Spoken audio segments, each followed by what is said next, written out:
Harka fuunee akkam jirtan kabajamtoota daawwattoota keenya kan daawwachaa jirtan kun Waliif Miidiyaadha.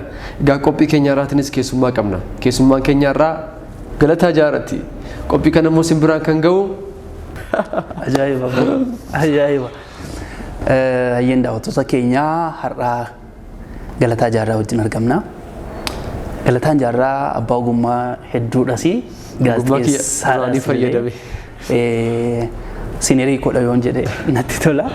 Mee Galataa eessatti dhalattee guddatte? Duubatti deebina jechuudha. Nice. Ani dhaladhee kanan guddadhe godina Shawaa Kaabaa magaalaa Gabar Gurraachaan jedhamu ana kuyyuu Salaalittidha. Salaalee biyya Taaddee Birruu. Biyya Taaddee Birruu. Garii Tulluu. Biyya Garii Biyya Babash Gobanaa. Biyya jennu biyya goototaa jennu. Biyya goototaa. Namatti tola. Mee haalli guddina kee kam ture? Ijoollee baadiyyaa tokkootti gootee guddatte moo jireenya ijoollee magaalaa jiraatte? Haalli guddina koo baay'ee akka ijoollee baadiyyaas miti. Egaa magaaluma Garba Gurraacha keessatti dhaalan guddadhe. Garuu achitti akka ijoollee baadiyyaa horii eegnee hoolatti sineen jiru. Biran jiru. Isuma reefuma guddanne keejii gallee mana barumsaa keenya akkasitti barachaati kan dhufne malee kutaa biyyaatti baadiyyaa baay'ee waan akkasiin dabarsine. Garuu immoo jira. Inqonnee hoolota hin jiru.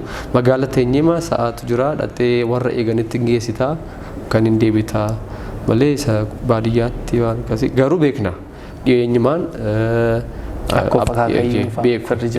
faaziriin kiyya mataan isaayyuu lafa faa qabaa nan deema isaa wajjin dhiyoodha baadiyyaan nuttis immoo gadi baanee hin argina waan baay'ee malee jireenya isaa sirrii hin qabnu isa. Tole. Mee mana barumsaa achumatti jalqabde? Iyyee. Isa Salaaleedha. Achumatti magaalaa Gabra Gurraacha keessatti keejii achumatti baradhee sadarkaa tokkoffaa achumatti baradhee lakkoofsa diddoo jedhamutti high school achumattidha preparatory achumatti baradhee amma yuunivarsiitii deemutti. Okay, yuunivarsiitii carraa'essa see. Yuunivarsiitii Hawaasa. Yuunivarsiitii Hawaasadha digrii koo jalqabaa kanan hojjedhe. Digrii koo jalqabaa saayinsii ispoortiiti kanan baradhe achitti. Akka isaa jaalladheen barannee yeroo baachii kiyya baachii 2007 ture yeroo san barattooti akka kiyyaa jooyinii godhan baay'ee isaanii kompitiishinaal saayinsiidhaan nu ga'e. Kompitiishinaal saayinsii keessaa immoo ani dipaartimentiin filatta. Kompitiishinaal keessaa baayoloojii, herreega, fiiziksii waan akkasii filatta. Ispoortii nagahee ture. Ani kompitiishinaal nagahuu isaayyuu jaalladhuun ture yeroo achi dhaqee baay'een aaree maatiin garuu baradhuudhaan. Akkamittiin baradhuudhaanii isa booda kompitiishinaal keessaa tarreessee ani gara Adaamaadha kanan dhufe. Isa booda dipaartimentiin baay'ee ture ispoortiidha ture nagayanii ani quban qabu Adaaman jira. Erga barumsi jalqabee gaafa achitti deebi'u ispoortii nagaye. Dura garuu abbaan achi jiru jijjiirachuu hin dandeessa kompitiishinaal tokkotti ispoortiidhaan baayoloojiitti yookaan keemistirii fiiziksiitti hin dandeessa turte. Gaafa hidha garuu deellaansiinsaa dhumeera jijjiiruu hin dandeessu ispoortii nagaye. Akkamitti ispoortii baradhe? Akkamitti lola guddaa ture maatiidhaan ispoortii nagaye maallaa baradhe. Ati garuu maal barachuu deemte? Yoo injiinaringiin barachuu barbaadayyuu kompitiishinaal akka nagahee beeka garuu jijjiiruu hin danda'ama ture isa dura nama dipaartimentii san barbaadee argattee yookaan qarshii wayii laattee akkas gootee dipaartimentii isaa san dhattee jooyinii goota injiinaringiin barachuu barbaade keessattuu aarkii natti tola ture barachuu nan barbaadan ture garuu immoo yaada waaqayyoon taane garuu amma sokkee baay'ee itti gammada ispoortii barachuu gootti. Aarkiin aartii taate. Aarkiin aartii taate. Tole mee argachi barattee xumurtee LTV fi Mo'aa TV irratti akka hojjetaa turte nan beeka. Mee gaazexeessummaa ispoortii irratti dabartee qofaatti koorsii fudhatteetidha moo waanuma sana waan jaallattuuf gara sanaatti dabartee moo akkamitti jooyin gootame? Baay'ee gaariidha. Ani yeroo yuunivarsiitii barutti ispoortiin baradhee akkasitti mee gara dhumaa eebbifamuu koo dura luba Dooktar Gammachiisuu wajjiniin wal barree achi dhufanii turanii. Isa booda Mo'aan banamee ture yeroosi. Egaa CV koofaa maaliin gagalchineen akka nama gara biraa kottu nu biraa jalqabdan Mo'aa jedhanii isaanii maal barattaa ispoortiin baradhaa waan jedhu haasofnaan sagantaa qophii ispoortii nu biraa jalqabdadha isaan kan jedhanii ji'a 3-4 yeroo naaf waan almost hojii wanti hunduun asitti faasilitiin jiru na sirreeffamee dhufee mangalee jechuudha TV mo'aa. Egaa achi yeroo dhaqxu immoo hojiin gaazexeessummaas immoo amaluma ofiisaa danda'e qaba haalli hojimaata isaa yaani ispoortii soonan baradhe jechuudha.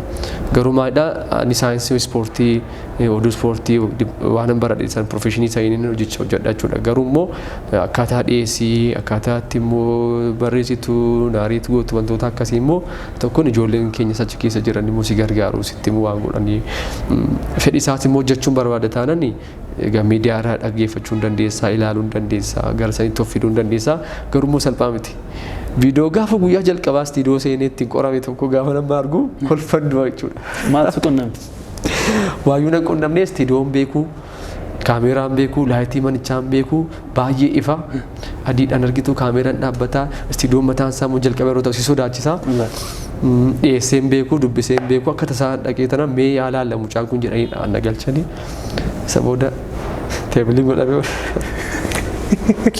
viidiyoo san gaafa argu nama turan kolfama amma qaba laaptooppii kiyyarraa hin jedha akkam jirtan lama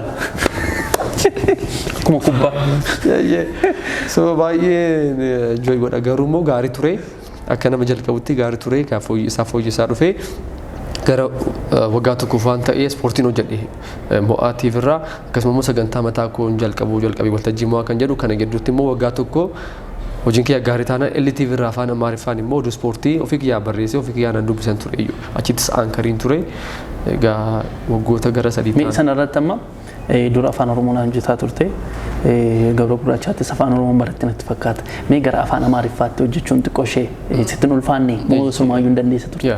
Baay'ee gaarii gara keenyatti afaan lamaanuu haasofna nuyi yeroo achitti guddannee afaan lamaanuu haasaa guddannaa keessattuu gara keenya moo beektee afaan wal keessa makaatidha kan haasa'amu iyyuu afaan qulqulluun hin haasa'amu afaan Oromoon iyyuu wal keessa makaadha karaa afaan Amaariffaa baruutiin rakkina akkasii hin qabnu yeroo guddannu iyyuu afaan Amaariffaan haasofna waliin galla sirriitti jechuudha.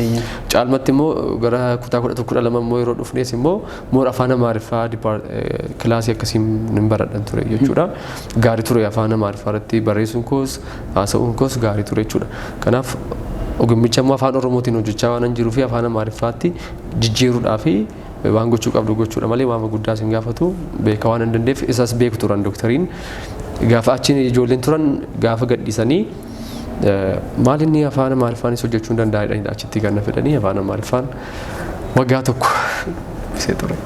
Dhugaa dubbachuuf ani ispoortii waan hin jaalladhuuf iyyuu baay'een si hordofan ture.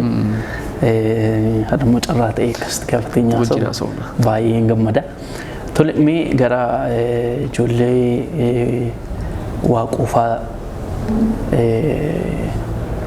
wajjin akka hojjettu akka daayirektiingiidhaan isaan gargaarte baay'een argamtu malee irratti namni baay'een sin beeku garuu lafee dugdaa kan sagantichaa kan ta'e tokko sidhmataa keedha.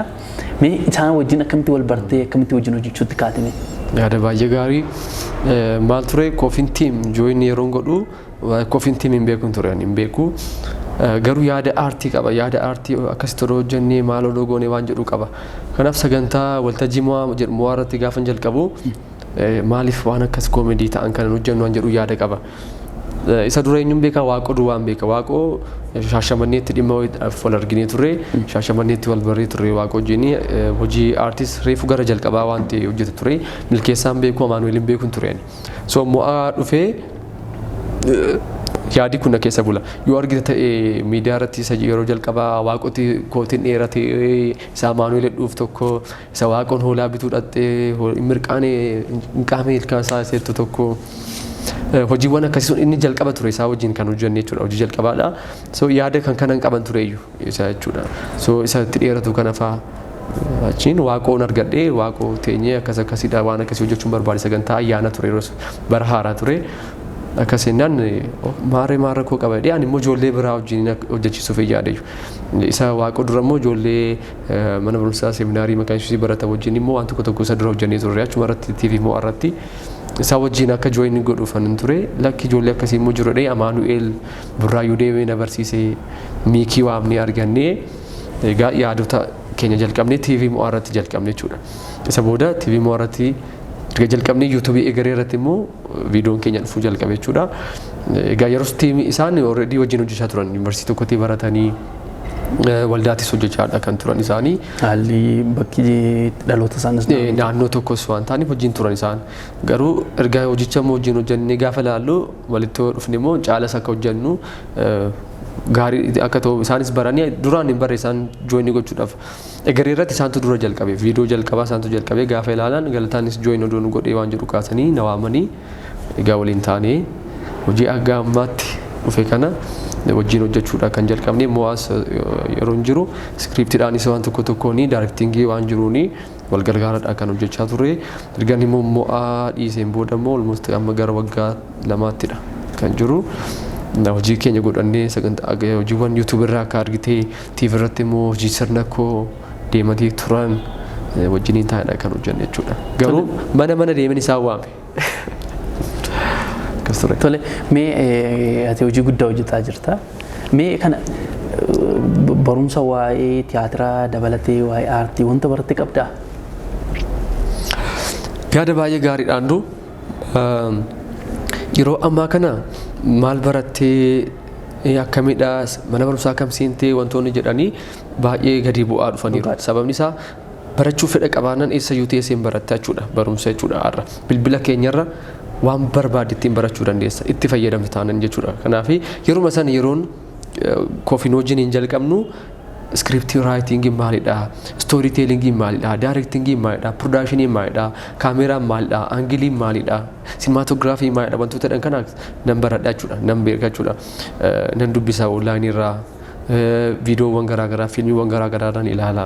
Kanaaf miidiyaa keessas waan jiruuf waa'een kaameraan haaraan ta'u cinematographiin haaraan ta'u waa'ee angiliiwwan kaameraa haaraan natti hin taane jechuudha. Garuu story tellingiin maalidha, script yeroo barreessitu akkamidha, aayidiyaan kee akkamidha agartee wantoota akkas jedhanii fi fiilmii wajjin wal ilaalatan kana online irra nan ilaala jechuudha. Nan baradha. Ara yuutuubiin jira waan barbaadde within a second search gootee argachuu yeroo dandeenyudha teknooloojii irra keenya fayyadamnu ta'e. Kanaaf ani caalmatti ofii kee gaafa manatti of barsiise mana barumsaan gallee dhaqeen baranne jechuudha.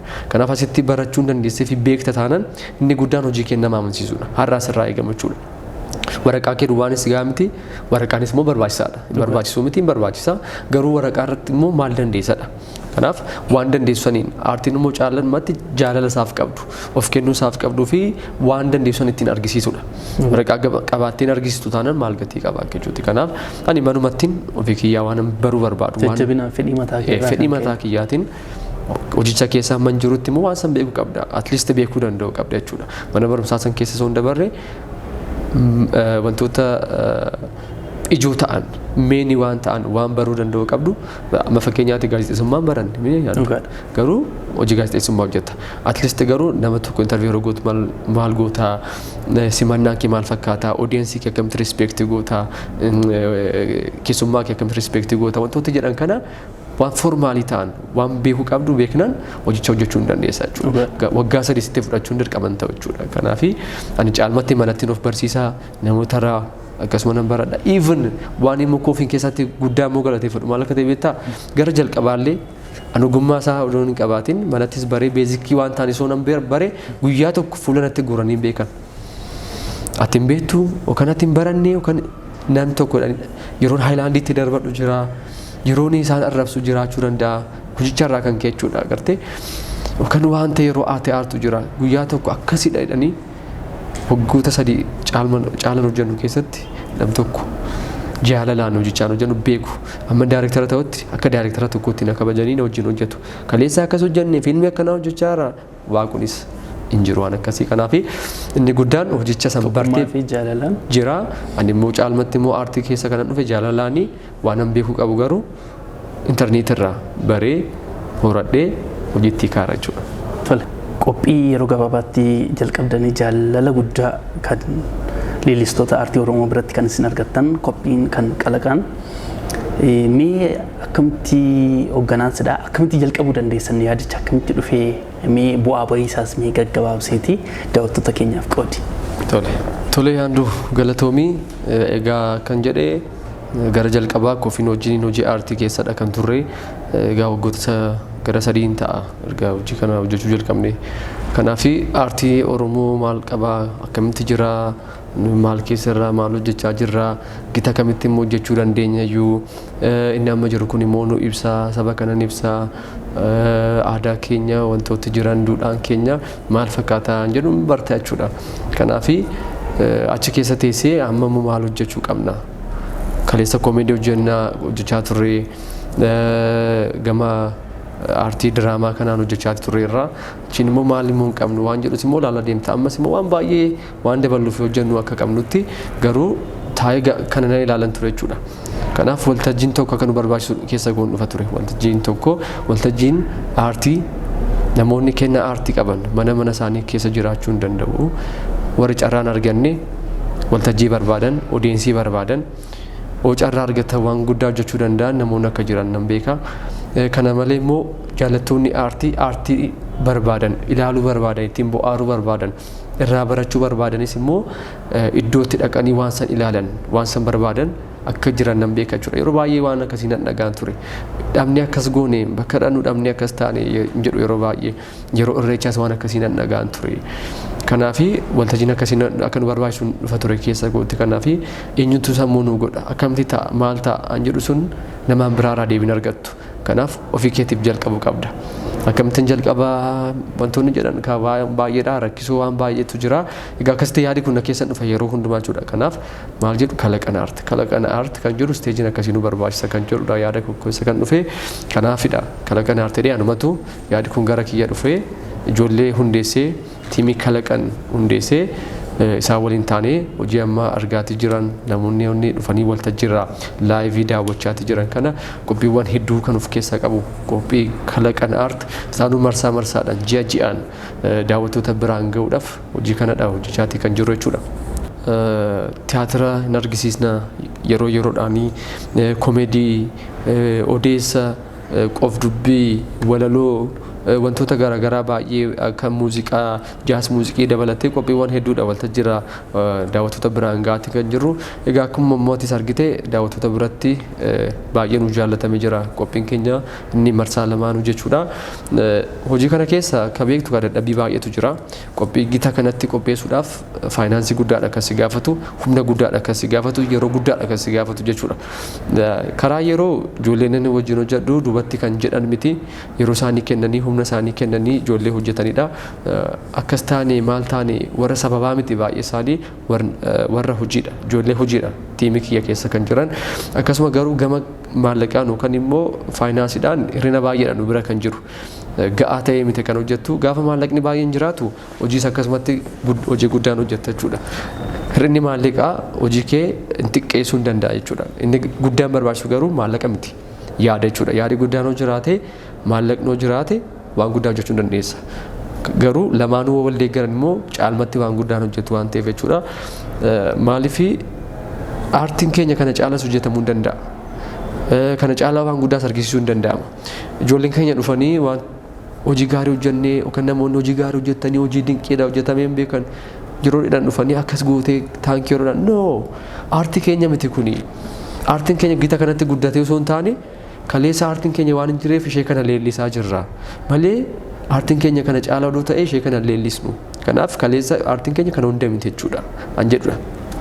Namootaaf kanan deebisu jechuudha malee kana caalaa hojjechuu hin dandeenya nuyi. Seenaa hedduu qabna. Aadaa gurguddaa bareedaa ta'an qabna. Kanaaf gita biyyaa bira kan darbe gita Afrikaa gita addunyaatti wantoota dorgommii keessa galan wantoota ilaalcha keessa galan wantoota ija baay'ee gara keenyatti hawwatan hojjechuun hin danda'ama. Garuu dadhabbii qaba kun hin jiru maal hin taane waan jennee dhiisnuu fi sadarkaa sanarra hin geenye jechuudha aartiin keenya. Asumatti nanaannaa jechuudha. Asumatti ofirra nanaannaa. Egaa dadhabbichi jiraate nu immoo caalmatti isa bira dabarree aartii guddaa aartii bareedaa saba kana gitu aadaa saba kanaa calaqqisiisu foolii saba kanaa kan qabu akka biyyaattis taanan aartii guddaa ta'e waltajjiiwwan gurguddaa ta'an even kana duwwaa miti nu gama fiilmitii waan gurguddaa hojjechuudhaaf kaatii kan jiru eventiin duwwaa miti gamoota baay'eedhaan caasawwan baay'ee diriirsinee aartii keenya finger bakka pilaatfoormii gaarii dhaabuu fi barbaanne jechuudha. Nuyi gama kalaqaniin kan jiru kanaaf irratti baay'ee dadhabaa jirra yeroo keenya kennaa jirra. Gara fuula duraattis immoo marsaan keenyatti fufee adeema. Egaa gama faayinaansiinis immoo akka beektu faayinaansii baay'ee barbaada hojii guddaa hojjechuu fi nuyi kana caala iyyuu waan hojjennu waan baay'ee qabna. Faayinaansiin keenya gaarii yoo ta'e jechuudha. Kanaaf dhaabbanni tokko tokko nu wajjin hin jiru. Dhaabbattoon keessattuu akka dhaabbata keessa nu wajjin hin jira. Gama biraatiin immoo maaltu jira beektaa namni yaadu yookaan immoo akkasiin godhaafani jettee gaafa gara san dhattu yaada qabatamaa amantaanetti badaa gurra siin kennan. Gurra keessan galu yaadatti dubbattu jechuudha. Erga arganiin booda garuu namanu. Amma marsaa tokko marsaama hojjannee namoota baay'ee bira ga'ee jaallatamee gaafa jedhamu gurra argachaa jirra jechuudha. Kanaaf ispoonsarshippiis haa ta'u win-winii wajjin hojjechuudhaaf dhaabbanni keenya dhaabbata san bira yeroo dhaqu gurra argachaati deemta jechuudha. Kanaaf amma gara fuulduraatti waan gaarii irra geenya aartii keenya guddaa akkaataa guddaa ta'een bifni ittiin hojjennu hin dhufa jedheetiin kana namanu. Egaa faayinaansiin hin jiru sodaachaa yoo duubatti harkifatte borus akkanumatti duubatti harkifachaa deemna jechuudha. Al tokko erga seennee garuu keessaa bahuuf miti an hojjechaa jirru. Amma dandeenye humna keenyatti gannee hojii guddaa hojjechuudhaaf kan jirru. Waligala kalaqan intartaymentiin kan qophaa'u qophiin kalaqan yookaan immoo qophiin aartii kalaqan waltajjii guddaadha. Namooti baay'een akka jaallatan iyyuu kana caalaa guddaa gochuu barbaanna. Gita sadarkaa gurguddaatti qopheessuu barbaanna. Giddugala aadaadhaaf baanee bakka biraattis qopheessuudhaaf yaada akkasii qabna. Gaafa Waaqayyoo jedhe gara fuulduraatti walumaan kan ilaallataa jechuudha. Hayyee guddaa galatoomii hojii guddaa hojjechaa jirtu jabaadha jabaadha isiniin jenna. Mee mudannoo qabdaa wanti mudatee beeku fa'a? Egaa mudannoo baay'een qabaattaa. Egaa baay'ee isaas yaadadhu. Egaa miimoorii na jalaa dhiphisa. Garuu hojii keessatti tokko intartayinaan na godhu yeroo hundumaa mudannoo egaa koomedii yeroo hojjennu waan baay'eetu nu mudata. Yeroo hundumaa kana nan dubbadhas natti tolas jechuudha. Viidiyoo yeroo waraabnu baay'inni hojii galgalaadha siinii galgalaa wayiidha kan waraabnu. Waaqoo miikii jiru ijoollee hundumtu jira akkasii bakka akkana fidaa hin jedhan ture. Isa booda dhagaa barbaadin waaqoo dhagaa naa fidi dhagaan jedhe waaqoodhaan. Waaqoon miikii kootu si barbaadu maal jechuudha kootu dhagaadhaati jechuudha. Achiin waaqoon kootu miikii si barbaadu miikii anis caalatan kofalchiisu maal beektaa miikii dhufe. Miikiin dhufeet dhagaa barbaadee dhaqennaa maana eeyyamsi tarree naxxooti. Walitti deddeebisu jechuudha. Agartee waaqoon kootu si barbaadudha si dhagaadha koottudha. Miikiin isa dhufee maana eeyyamsiisuu naxxuree si dhaabe. Hin duune dhiisnee jechuudha baay'ee kolfinee. Kootu si barbaadu baay'ee kun natti tola. Egaa waan baay'een immoo si mudata. Keessattuu qophii marsaa lammaffaa irratti immoo waan nu mudatee waan baay'eedha kan qabnu. Erga galma nu eeyyamsiisnee guyyaan riizarvidii nu ta'ee booda walgahii jedhamee qaama mootummaarraa dhufanii sanbata duraa guyyaa guutuu walgahii ture nu yomaan qophoofne baakgiraawundiin ni sirranne saawundi siistamiin ni sirranne laayitingiin ni sirranne sanbata duraa raawwata jennee immoo yeroo teenyu maal ta'a sanbata guddaa nama mo'amtanii nama mo'amne jirra amma sa'a shanitti ammas walgahii ta'ee amma somtuu sirranne baay'ee chaalenjii ture kana gidduutti garuu sanbata duraa maal ta'a April waan immoo ture guyyichi isa booda April 2 I think haftee ni monoloogii hojjetu kan immoo tiyaatira ni barreessu nu biraa guyyaa dhaloota isaa ture. Achiin ijoolleen tiyaatiraa immoo shaakala maal qabnaa jimaata isaa jimaata jechuudha. Sanbata duraa walgahiidha jimaata isaa isa booda walgahiin kun akka jiru nutti himuudhaaf jedhanii biiroodhaan waamu. Ijoolleen immoo maal egaa nuyi achiin booda gaggeessaa galmichaa argachuudhaaf fuuldura san teenya jechuudha. Amma namni keessaa taa'anii seenuudhaaf. Turree ijoolleen achi keekii godhanii maal qopheessanii kootaasii namatu sin barbaada jedhanii qaama biraa kan waamamoo godhan. Nuyi amma as seenuuf turre agartee as jirraa baay'ee aarirraa sagantaa maal waan jedhuu fi fiignee yeroo dhannu isaan keekii qopheessanii maal jedhanii deemaa taphamete koree hojiidha. Bakka achiin bareechaa jechuudha bareechaa wanni goone deebinee immoo achiidhaan seenne ganama yeroo deebinu jechuudha. Maadhaan ingalu ani natti himanii yeroo akka akkas godhan isa sarpiraayizii gochuuf isaan gaafa dhaqu garuu ani achiisan seenuudhaaf jedhee balbala irraa nu waaman. Maal kun taphameetiin jedha achi inni immoo bitaatti galee maa inni maaltu ta'e maaltu ta'e. Sirtaayi Booda galee deebinee achi dhannee yeroo deebinu booda galeeffachuudha. Sanbata guddaan chaalenjii ture mudannoo nuyi eegne ture isin jechuufi oo argitee jiraatte marsaa lammaffaa irratti mootiin odeessa yeroo haasa'u immoo siinerii isa tiyaatiraa hojjenna ture. Karaa ittiin hojjennu faadhamne mudannoo hojii keessatti kanaa fi waan baay'een jiraata hojii keessatti wanta hin daganne jechuudha. Galatoomii. Mee carraa sadhuma kanan sii kennu namatti galateeffattu yookiin wanta sin gaafateen ergaa yoo qabaatte asumaan carraa sii kenneen sagantaa keenya xumurra. Gara dhumaatti kan galateeffadhu egaa inni guddaan Waaqayyoodha. Qabeettu jireenya keenya keessatti guyyaa kana kan nu kennu sadha baay'een galateeffadha. Gama biraatiin immoo ijoollee tiimii kalaqan baay'een galateeffadha jechuudha. Hojii baay'een wajjin dadhabu waa argatanii kaffalameef miti jaalala aartiif qabaniif geggeessitoonnis kan akka hafteefaa kan akka kennaafaa waaqofaas saamiifaas dabalatee waan baay'eedha kan wajjin dadhabanii isaan baay'een galateeffadha. Isaan wajjiniin ijoollee hojjetan tiyaatira san gangalatanii shaakaluu rifeensa keenyaan jedhan shamarranii dhiirra akkasiin jedhu hin beelofne jedhanii ganama lamatti sanii sagalfaatti nyaachuu danda'u baay'ee dadhabsiisadha. Dadhabbii kana hunda keessatti garuu gatii isaan baasanii fi baay'een galateeffachuu barbaada. Kiruu kiyya hundumaa kalaqan keessa jiran jechuudha. Kana malees immoo qaama kalaqaniin deeggaran jechuudha. Kan akka waldaa aksiyoona daldalaa fi industirii waliif akkaatti beektu baay'ee sappoortiidhaan gochaatti kan jiranii lubbuu speeshalaayizdiin akkasumattis ispoonsaroota keenyadhaan warra nu deeggaredha. Ko'isaan diizaayin boonii diikoor akkuma beektu RGB raagaa guddinaa afaanis akkasumatti hojii kanatti tumsu jechuudha. Caaltii waa argatanii osoo hin taane hojiin kun hojjetamuu qaba. Haara advert mucaan lammii fayyadamu baay'eedhaan hojiin kan dadhaban jechuudha. Hunda isaanii paartinaroota kiyya hojii kalaqan kana baay'een galateeffachuu barbaada jechuudha. Gara dhumaatti Andiatis thank you. Abbaa ogummaa baay'eedha.